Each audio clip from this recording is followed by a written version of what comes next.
puberty-hit girl attends an extremely religious Christian school. Will she be able to suppress her inner fantasies and go back to normal? Or will her inner desires get the best of her? Let's find out. It's the fall of the year 2000. Alice is a sexually inexperienced but curious junior at a strict Midwestern co-ed Catholic high school where a very discipline-oriented teacher, Mrs. Veda, checks every bit of perfection in the student's appearance inside school premises. Alice is a very innocent girl who has urges and a curiosity of knowing everything happening around her. It's also because of the changes in hormones at her age. We've all been through this stage, haven't we? Father Murphy teaches them in their morality lesson that all sexual behavior not focused at reproduction inside a heterosexual marriage is a sin, punishable by everlasting misery. He goes on to say that doing anything for the sake of self-gratification is also a sin because it doesn't aid in the production of offspring. Alice has a hard time embracing her growing sexual desires after both Father Murphy and her closest friend Laura make her embarrassed of him. After school, Alice returns to her home with her parents. She eats some snacks, snuggles around with her dog, and sits in front of her computer. On her computer, she opens an online chat room platform called AOL. While using the site, she gets a personal email from a user, HarryChest1956, which contains some adult images taken during him having intercourse with his wife. At first, Alice is shocked to see the pictures and turns off the monitor. But later, curiosity hits her heart and she starts scrolling down the pictures. After some time, she again receives a message from the user asking about her age, sex, and location. Alice replies to him texting age 22, sex female, and location Iowa. Then the boy asks for a picture.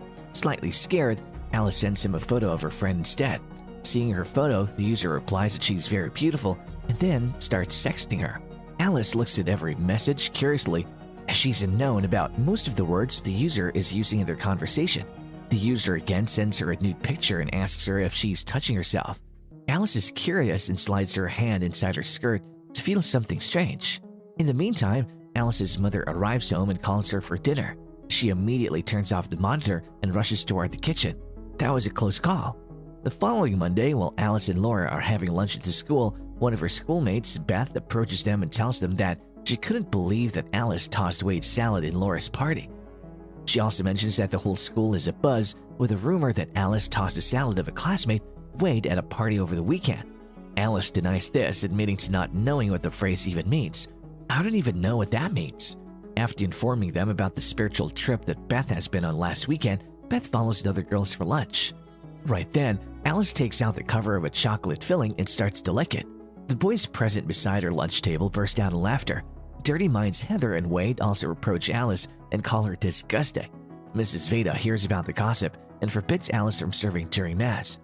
Alice confesses venial crimes to Father Murphy later that day at the sacrament of reconciliation and receives a light punishment of 20 prayers, which she instantly and sincerely does in the school chapel. Father Murphy's and Mrs. Vader's remarks on sex are resounding in her head. Alice and Laura both decide to attend the school's next Kirkus retreat. They want to join as Alice wants to return to the path of righteousness and Laura wants to be accepted by Nina, a popular senior. When they arrive at the retreat campgrounds, Laura is excited to find that Nina is a retreat leader, while Alice eyes Chris, a hunky senior player of the football team who's also a retreat leader. Alice is found to be in Nina's group and she follows her to their respective rooms. After showing her the room, Nina asks her to hand over her mobile phone and watch if she has any. Alice only hands her the watch, keeping her phone with herself. In the next scene, we see Alice is attending a gathering in a hall, where Father Murphy starts telling them that they're called by God for the trip. He further adds that the trip can also be life-changing for them. Chris is friendly and enthusiastic, and after Alice is assigned to his group, the two begin to bond. Murphy hands them the forms asking them to circle the feeling that they have been feeling since last year. Alice circles all her feelings, including the word turned on. After the time is up, she tries to erase the circle over turned on but can't. She then crosses out the word with her pencil and submits the paper. Afterwards, Nina gives a very emotional speech about how she felt like her family ignored her. Everyone circles her and gives her a warm hug. That night, while playing on her contraband cell phone, Alice accidentally discovers that she can pleasure herself using her phone's vibrating feature. However, she stops soon after looking at the crucifix hanging in her room.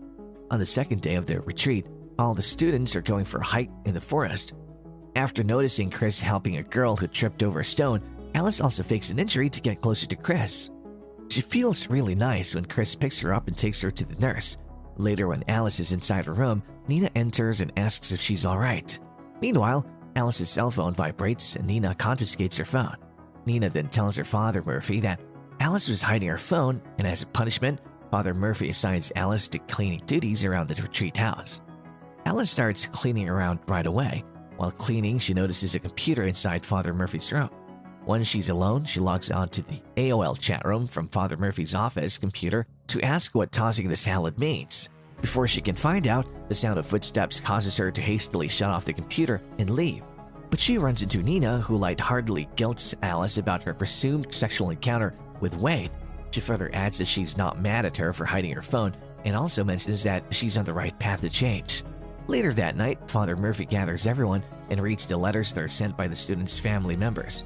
Everyone gets emotional after hearing the letters being read out loud. On the third day of the retreat, Chris calls his group members and asks them to confess their regrets if they have any. Everyone tells about their sad regrets, but Alice doesn't have anything to tell. She just makes up a fake story of her dog dying. Later, when they're in the cafeteria, Father Murphy announces his discovery of an explicit chat in his computer and asks the unknown person to claim responsibility. He further adds that God is watching them and will punish the guilty.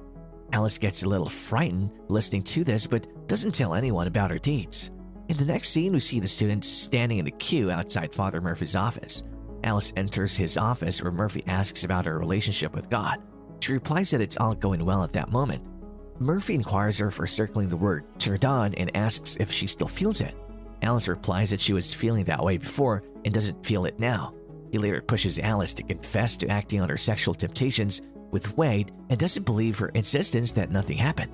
When Alice is cleaning the cafeteria, Wade comes and leaders around.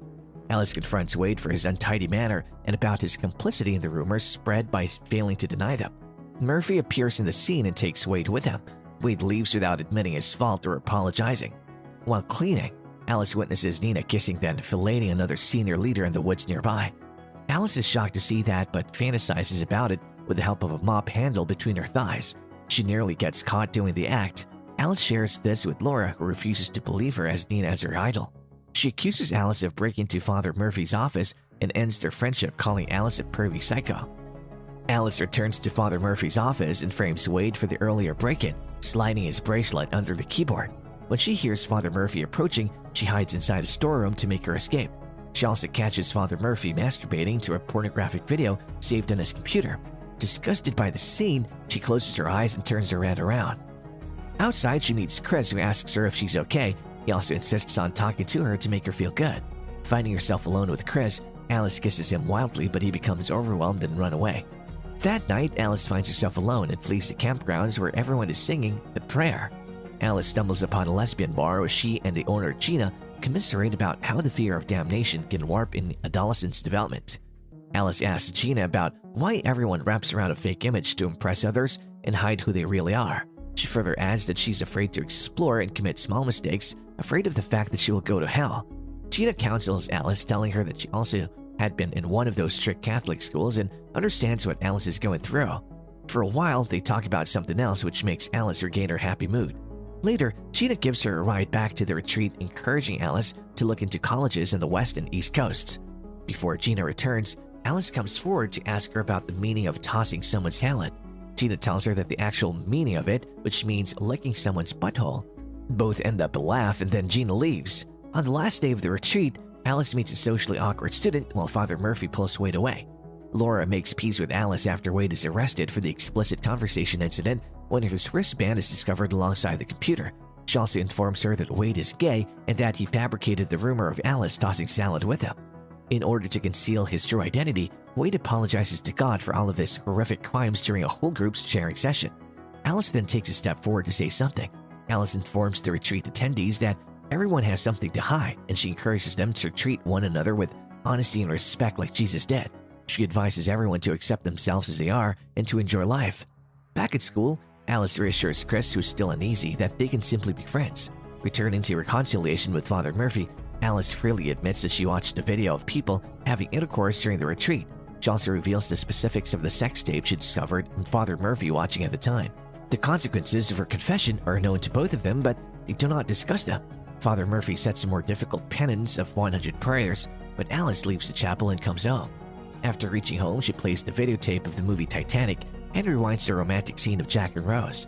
She attempts to pleasure herself to the romantic scene while she discovers a vibrator nearby. She's happy to see that vibrator,